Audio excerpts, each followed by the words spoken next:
Okay, Jen, this is your return. Deja vu, right? You've been here before. Oh, and actually, it's the first time in this studio.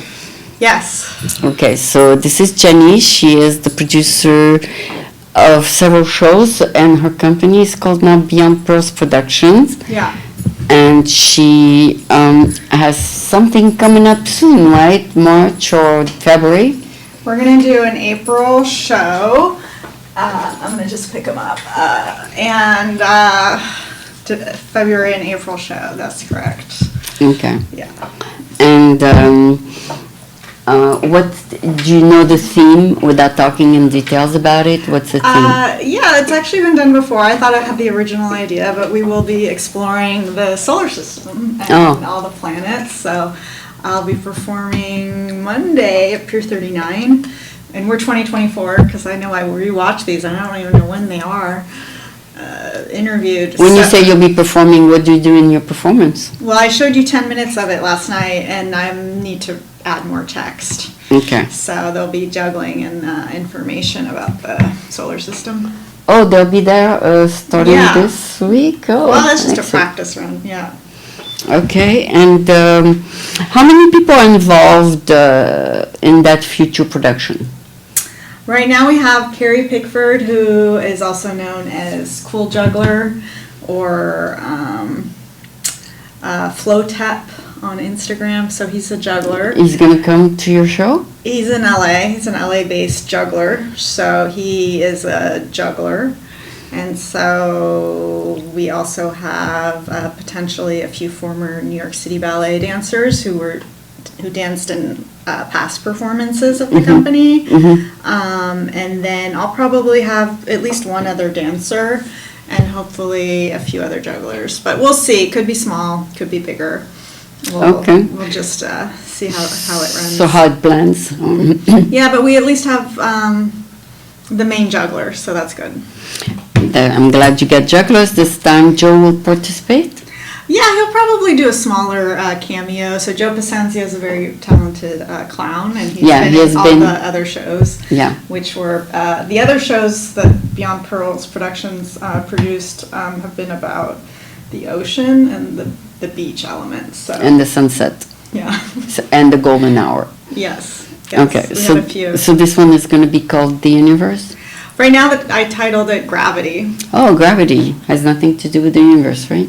Well, no, the gravity has a lot to do with the universe. Oh, really? Why? Yeah, I guess. You've heard of the Big Bang Theory. Yeah. So apparently, with gravity, that's how there was this Big Bang, and then gravity, this matter came together, and that's how the planets were formed and the stars. Okay. So gravity is a big deal, and then that's how.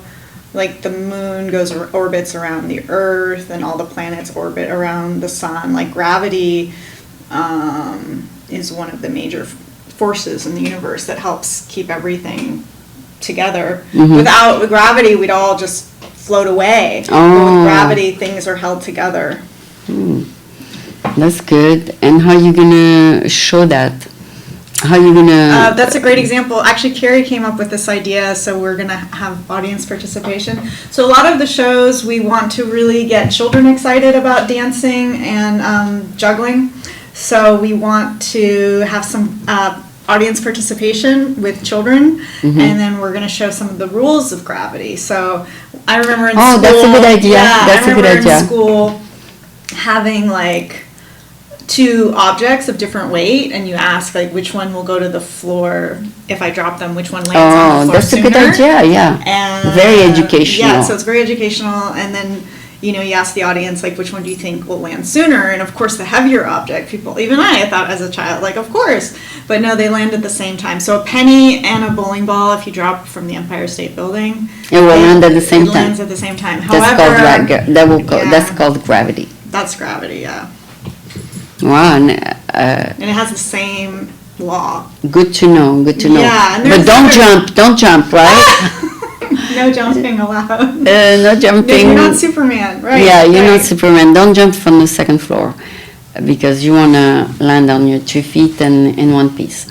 So, and then the dancers are going to show how you said, you know, David Protus, one of the dancers, like it looks like he's a bird. He jumps Yeah, so yeah, high. he's amazing. So if you have enough muscle, you can almost be anti-gravitational because you're light. You can float, yeah. Yeah, and in ballet they always say to have like heavy legs but a light upper torso. Oh yeah, that's how he can go that high. Yeah, because you're kind of light.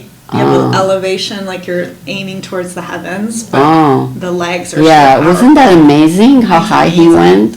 Yeah, he's like a Baryshnikov of 2024. I couldn't believe it when I saw it.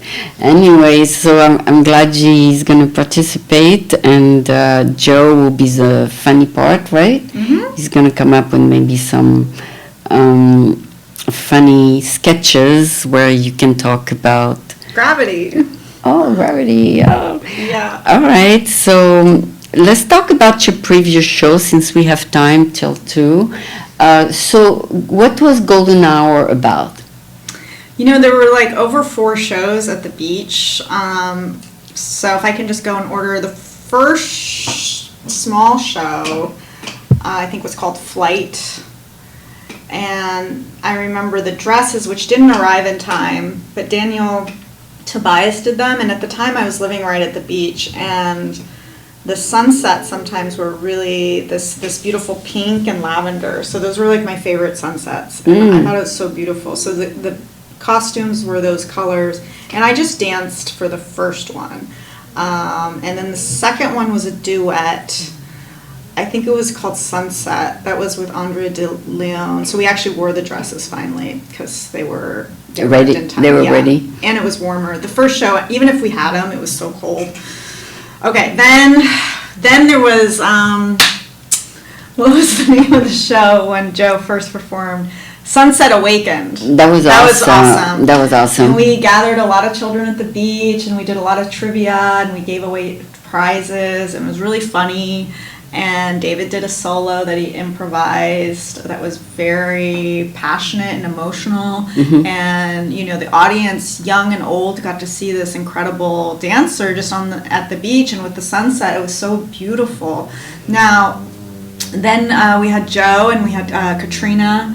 And then the next show we had Rachel Hutzel, right? And that was called Ocean. Mm-hmm. That was Ocean. And then the last show, which was September, was called Golden Hour.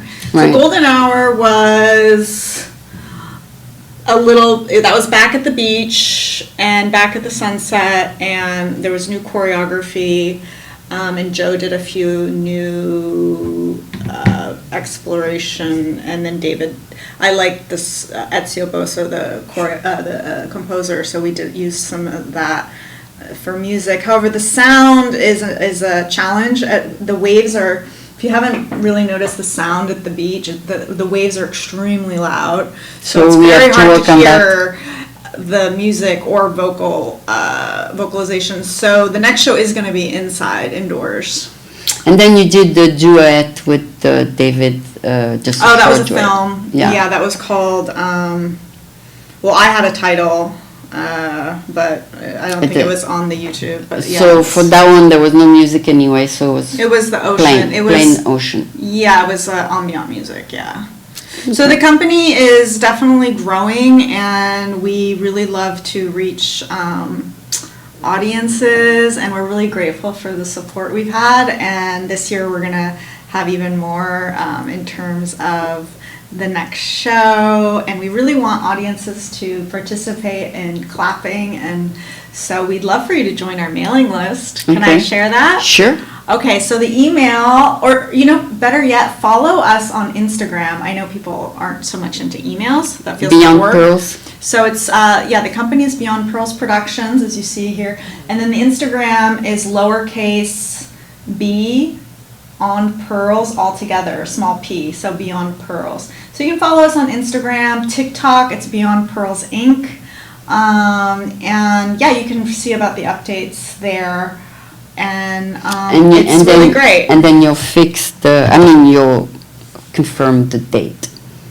Right, dates are very close. We're looking at a few spaces. So yeah, and funding. We're still fundraising. So we're always open to volunteers for marketing, for tech, for assisting, and we also love people who want to support the arts. We are a not-for-profit, so that means all donations are tax deductible. And we also really love in-kind and financial corporate sponsorship. So Liquid Death Water was our first sponsor, and they gave us a lot of water. So because our show was about saving the ocean and not polluting it with plastic, right away they said yes.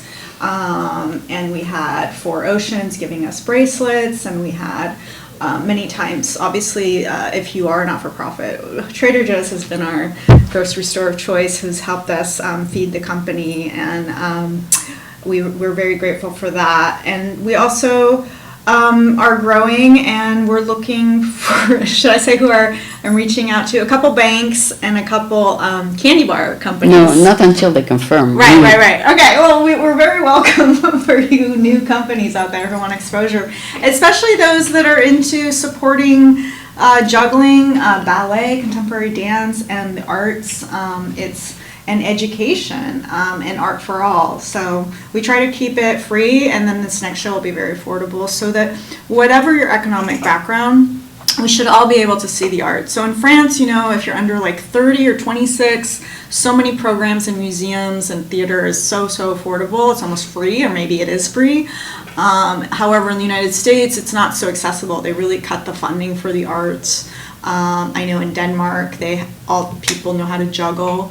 So juggling is a great hobby and thing to do for the brain, for community building, and it's super fun. So all schools should provide it so that children can learn it, because a lot of people think it's too hard and then it's inaccessible. But when you're young, you learn things so quickly and easily. Yeah, so it's not really taught in the school. Not yet. Not yet, okay, so maybe that should be the first, the next goal, to introduce it to schools. Yes, I've talked to a few people about it. It's a lengthy process. I guess there are a lot of hoops in the educational system in the United States, but if you start chipping away at anything, with time you get through. So yeah, it's just about that continual. When you learned the dancing at UC Berkeley, you had to pay a lot of money, right? At the time, it wasn't so much. Now it's even more. I heard tuition costs have gone way up. I think at the time it wasn't so bad. Okay, so maybe they're getting less funding from the state or something? I don't know what's going on with universities. I heard they're having a lot of controversy because they're being wimps about like what's going on in the Middle East with Palestine and Israel, and there's a lot of anti-Semitism and anti-Muslim. There's just a lot of hate speech and hate, like a lot of students don't feel comfortable. And even I heard the head of Harvard said something like, they said something like, is it okay that this is happening? Or how do you feel about like genocide or this? Something like a very simple, like, of course this isn't okay. And the head of Harvard said something like, well, it depends. We understand both sides. Like a total Trump, like, are you kidding me kind of sentence? Don't take sides. Yeah, and it's like if the highest educational institution in the United States, the head can't be against hate, then there's a real problem. Mm-hmm. So we need all students to feel safe, and there's hate speech for anyone is not acceptable. You need to be able to put a yarmulke on and feel safe, like not be bullied. Yeah, I think we saw a lot more demonstration about it in San Francisco than in LA, but because San Francisco is much more political, I think. But anyway, and because we're close to Berkeley, maybe. Yeah, Berkeley is there's always something. I went to Cal, and there was always something at Sproul Hall. But your shows are mostly cultural, non-political, 100%, just cultural. Yeah, I mean, I had to apply for grants, or I have applied for grants, and they said, what's your social impact? That was a big question. Environment. Well, the environment was one, but also to bring the joy of the arts to everyone, or like I said, have it be accessible. So it's mainly. I think that peace is brought about when you are.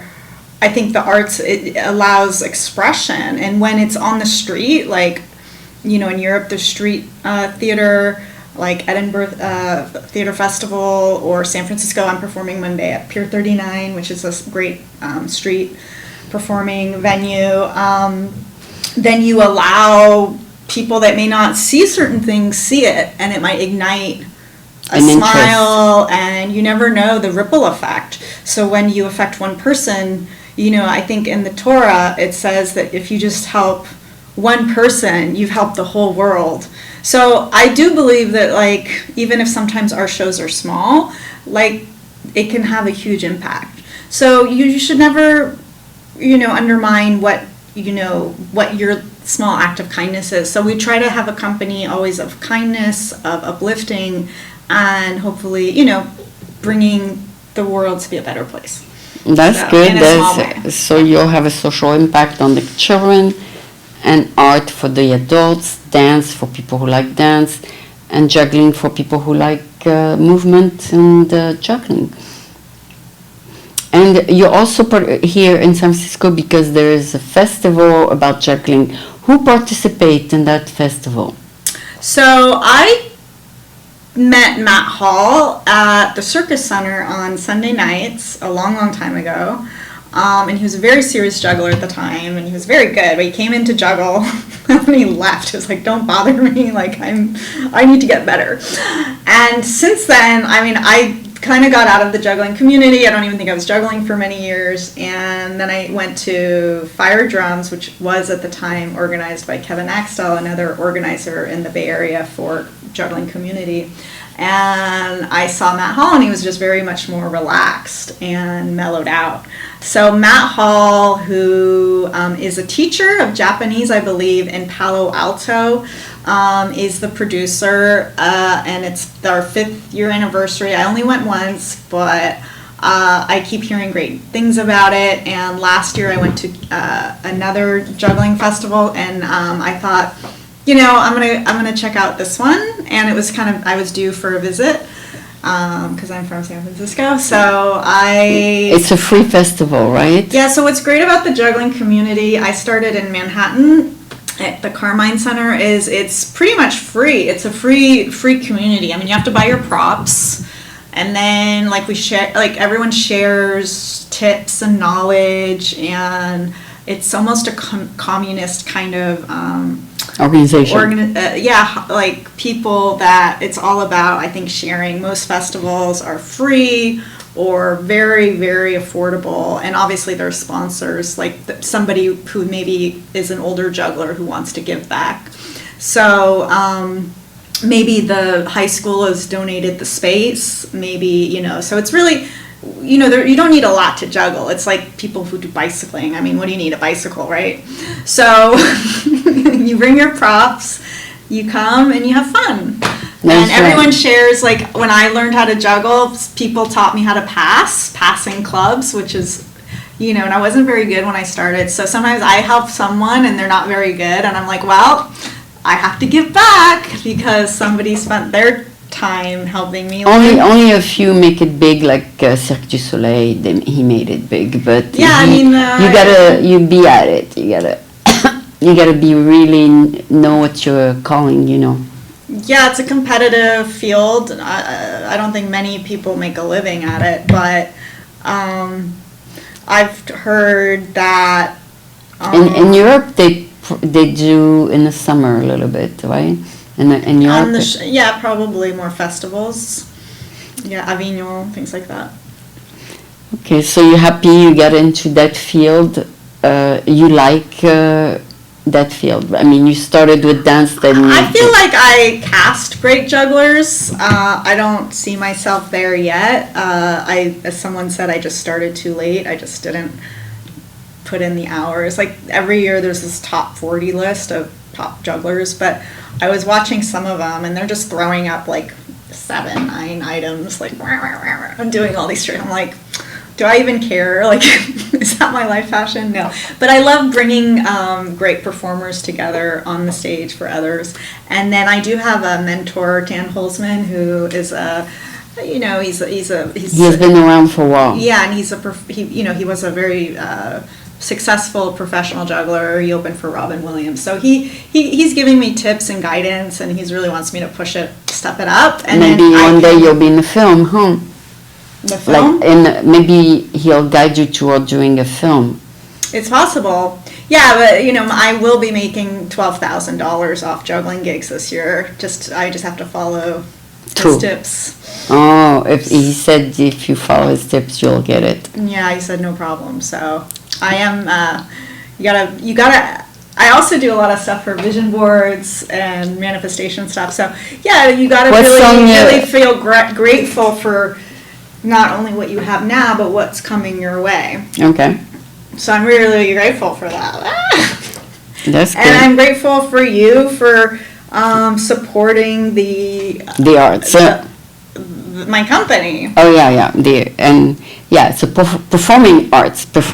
Yeah, and Dan Holzman mentioned that I have to separate the art from the business. Yeah. Like, okay, my art is an art form, and that's, you know, it's like Merce Cunningham. Was he very successful in America? I don't know. More like Europe, he was appreciated. Maybe the Europeans appreciate art more. But for making a living in juggling as a business, then it's a business, and it's not like, oh look, I'm, you know, doing something artsy with it. It has to be more like showmanship. Mm-hmm. So I'm working on at least, you know, playing that game, just, you know, playing it for blending it. Yeah, so we'll see.